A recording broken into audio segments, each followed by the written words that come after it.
Hi guys, welcome back to my channel. Today I'm here with my September wrap-up. I wasn't sure if I was going to film this still. You guys will probably see this towards mid-October, so it's a little late, but I wanted to get this up and just share the books that I read in September. I had a pretty good reading month. I did read 10 books. Actually, I read 9 books and I DNF'd one. So I did read 9 books, which is pretty good for me because I do usually read less than that. I usually read about 6 on average. But being back on YouTube has really helped me get back into my reading, and it's helped me read a lot more. So I'm excited to, still be sharing content, still be reading. So yeah. I'm just going to go through the books in the order that I read them. The first one I picked up this month was a short novella called I Fell Through a Portal and Into a Gargoyle's Arms by Dana Isalis. I gave this 3 stars. This follows a woman who literally falls through a portal into a gargoyle's arms, and it turns out that they're fated mates, but she has the choice to possibly come back to her world where she doesn't really have a lot going on. So she's indecisive on whether she wants to stay in this new world with this possible mate or if she wants to return to Earth or return to the human realm. It was a cute monster romance. I enjoyed it, but it wasn't anything special. There wasn't a lot of drama or anything like that. It was a cute palate cleanser for me after picking up some longer books towards the end of August. So I enjoyed it for what it was, but I probably wouldn't reread it, and I'd give this author another shot, maybe on a different type of genre. The next book I read was Love in the Time of Serial Killers by Alicia Thompson. I also gave this one 3 stars. This was a romance that follows a woman who moves into her dad's house after he passes away. She had a difficult relationship with him, and her brother's a little estranged to her, but she goes back to live in the old home or to clean it up and sell it. She ends up meeting the next door neighbor who she forms a romantic relationship with. This is one of those romance books where he's more into her than she is into him, which is always cute. I wasn't a really big fan of the female protagonist, so I had a hard time just getting through the story, but I did end up finishing it. I did give it 3 stars. It was still cute, but there was nothing that I really loved about it. I wouldn't reread this, but I'd give the author another chance and try a different kind of book. Since I did give it 3 stars, I did enjoy her writing. It just wasn't my favorite romance. The next book I picked up was for one of my book clubs, and it was If Not For My Baby by Kate Golden. I gave this one 5 stars, and I wasn't sure what to expect from this book. I had no idea what it was about. I didn't know it was a rock star romance, which is what it is. It follows a woman who goes to work for a very famous Irish singer.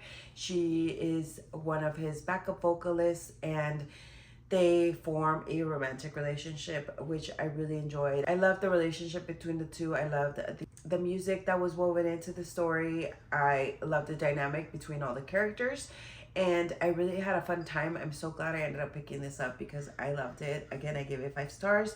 I would definitely reread this. I actually want to buy a copy so I can have it on my shelves. I don't know if this author has any other books, but I definitely want to read more by her. So yeah, I really love this one. I'm so glad I gave it a chance, and I definitely recommend it. The next few books that I'm going to talk about, I read for the Summer Scare Readathon, which was hosted by the Hex Library. This was a week-long readathon from the 13th to the 21st. There was several prompts. I did do a whole vlog on this specific readathon, so I'm not going to go over the prompts or anything. I'll just go over the books that I read for this specific readathon. The first one I picked up was Rolling in the Deep by Mira Grant. This one wasn't on my original TBR, but I picked it up because it was a short novella that I thought I could get through real quick in one morning, and I did. I actually really ended up enjoying this one. This follows a documentary crew who goes to find real mermaids, although some of the work that they put out is sometimes fiction, so you can't really tell what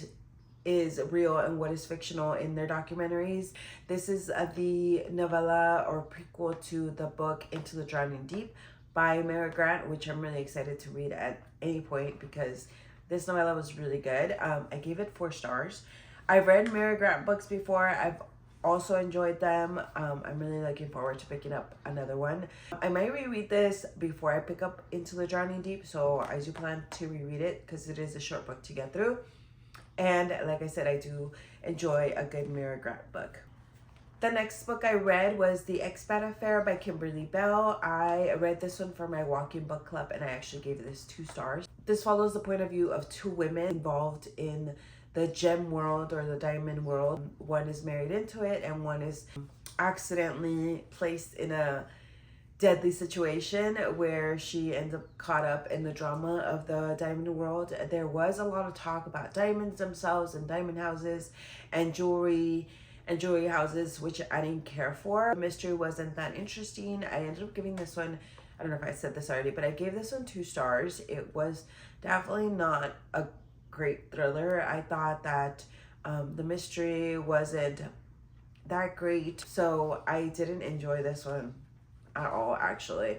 I did give it 2 stars because I was invested in finding out what was going to happen to the 2 protagonists, but I thought it would be something a little different. I definitely didn't expect what did happen, which was, you know, everything got wrapped up at the end. I know I wouldn't reread this, but I might give the author another shot, maybe in a different genre, if it's something that has nothing to do with diamonds or jewelry or anything about rich people at all, actually. Another book I picked up for the summer scare readathon was The Wild Robot by Peter Brown. This is a middle grade book following a robot who gets stranded on an island. She turns on and only knows island life, so she learns to communicate with animals.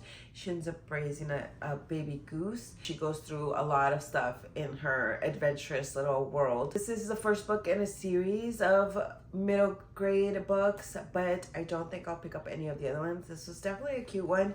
I ended up giving it 3 stars. I did like it for what it was. No, I gave it 4 stars, actually. I gave it 4 stars. I did like it for what it was, but I don't think I want to continue the series. Middle grade isn't what I would normally pick up anymore. I just read it because I needed a middle grade book to fulfill one of the prompts. And this is something I had seen on another YouTuber's channel recently. So I decided to give it a shot. I did enjoy it for what it, you know, for such a quick, cute book. And I know that there's a movie, which I do plan on watching at some point. There's an animated movie, which I'm sure I'll enjoy. But overall, I wouldn't reread this. I wouldn't continue the series. I would give this author another shot, maybe with some adult books, but I don't think I would read more of his middle grade reads. The next book I attempted to read for this readathon was Moon of the Crusted Snow. I ended up DNFing this at 60%. I don't really have much to say other than this is supposed to be kind of like a dystopian or a post-apocalyptic world of a Native American reservation and what happens to them when they lose communication with the outside world.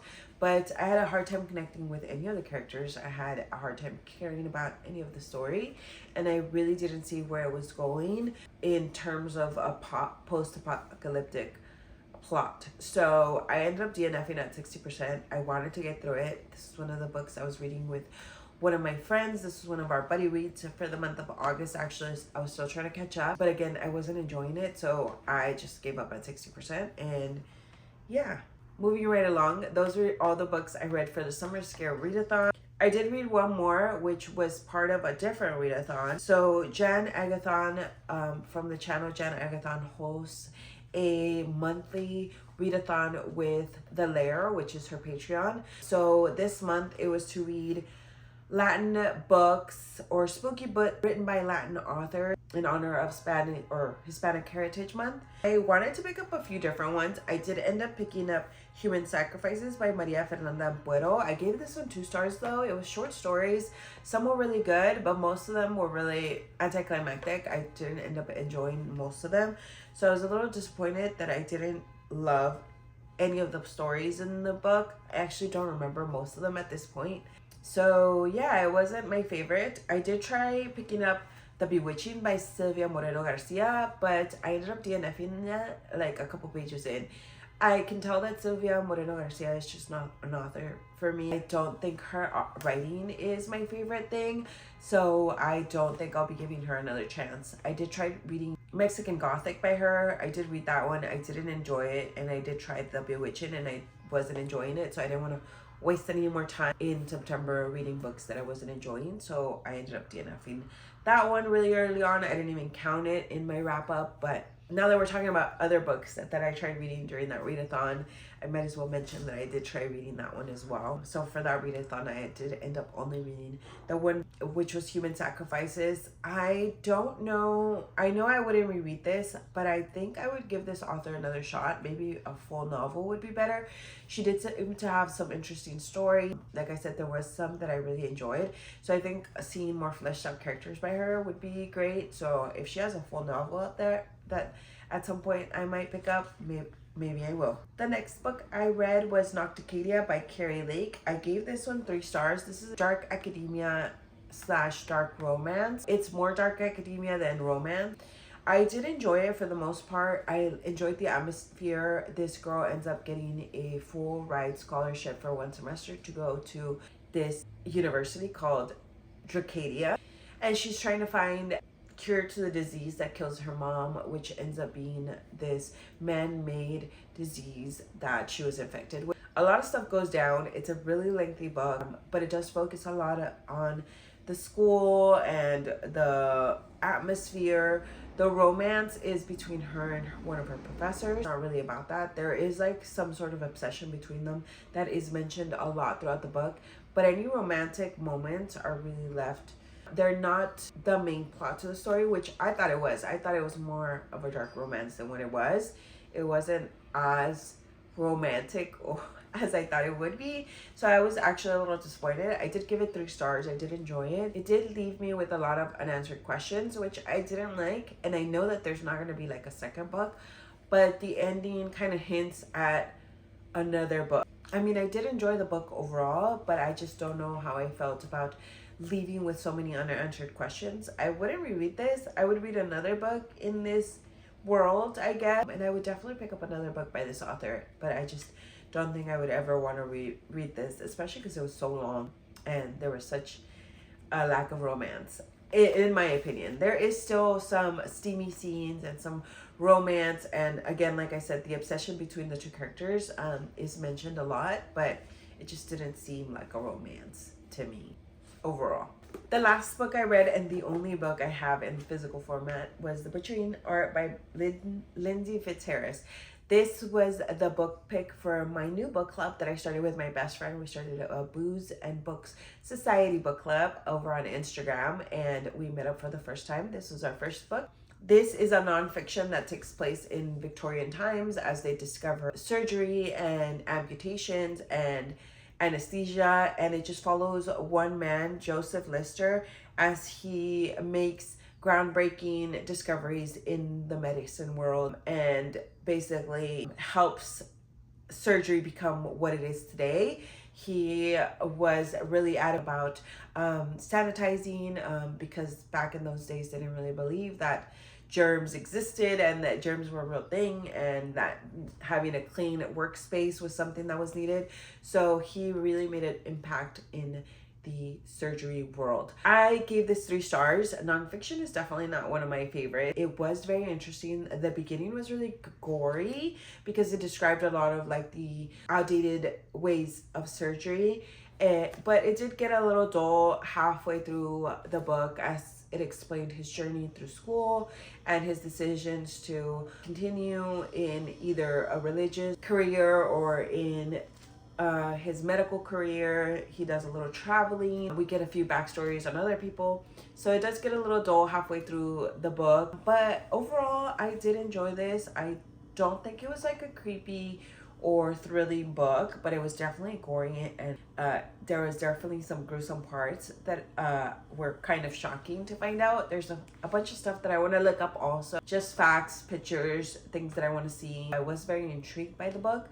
I wouldn't reread this, but I would definitely pick up something else by this author. I don't know if I would pick up another nonfiction just by random, just I'm feeling a nonfiction. I normally don't feel nonfiction, so I would read something else by this author if the opportunity came up in like our book club, but otherwise I think I'm okay with not reading any other nonfiction for a while. So that's it for all the books that I read this month. Hopefully this video wasn't too lengthy, but yeah, I hope you guys have a great day, and I will see you guys in my next video.